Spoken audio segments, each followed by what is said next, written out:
There is a particular quality of suffering and depression that has always puzzled observers: the relentless self-attack, the apparent conviction of one's own worthlessness, the shame that seems to bear no relationship to any actual wrongdoing, the sense that something has been lost but the inability to name what that something is.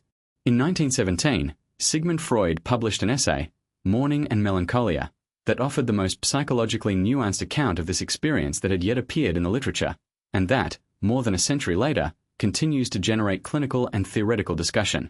Freud began with a comparison. Mourning and melancholia, he observed, look similar on the surface. Both involve profound lowering of mood, withdrawal from the external world, loss of interest in previously valued activities. But they differ in a crucial way. In mourning, the person knows what they have lost and can ultimately process that loss, gradually withdrawing libido from the lost object and, over time, reinvesting in new relationships and activities. The mourning process is painful but ultimately directed toward resolution. In melancholia, something has gone differently. The person may not be able to identify what they have lost. The loss feels diffuse, unlocatable.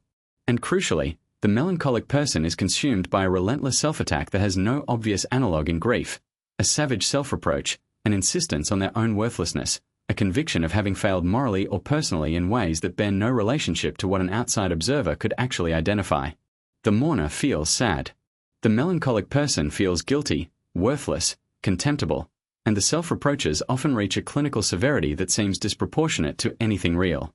Freud's insight was to propose that these self-reproaches were not, at their origin, about the self at all. They were about the lost object. In melancholia, the person has lost someone, or something, an ideal, a hoped-for future, a relationship, to whom they had a deeply ambivalent attachment, loved and hated, idealized and resented, needed and feared. When this ambivalently loved object is lost, the ego does something that grief cannot adequately process. It takes the lost object inside through identification, making it part of the self. Now the relationship with the object, including the hostility and disappointment that were always present alongside the love, continues, but it continues within the self. The self-reproaches of depression, Freud proposed, are the accusations that belong to the lost object, now being directed at the self that has incorporated that object. When the depressed person says, with anguished conviction, "I am worthless, I am a failure, I have let everyone down," they are often, unconsciously, saying something about the person who let them down, who abandoned them, who disappointed them.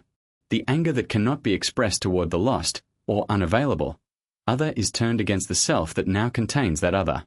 This formulation, that depression is aggression turned inward against an internalized lost object, has been enormously influential in both the clinical understanding and treatment of depression. It explains why the self-criticism in depression often has a quality of accusation rather than simple sadness, why depressed people often respond with rage when the accusations are gently challenged, and why the treatment of depression often involves helping the person access and express the grief and anger that belong to the loss that precipitated the depressive episode. Modern psychiatric research has emphasized biological and cognitive factors in depression that Freud's model doesn't directly address: neurotransmitter dysregulation, cognitive distortions, genetic vulnerability. But clinicians working with depressed patients regularly encounter the dynamics Freud described: the internalized critical object, the self-attack that echoes another's voice, the grief that could not be directly grieved. Freud's melancholia theory does not replace the biological account of depression. It describes the psychological experience that the biology makes possible, and that psychological experience is as real and as clinically important as the neurochemistry underlying it. Subscribe to Psychology.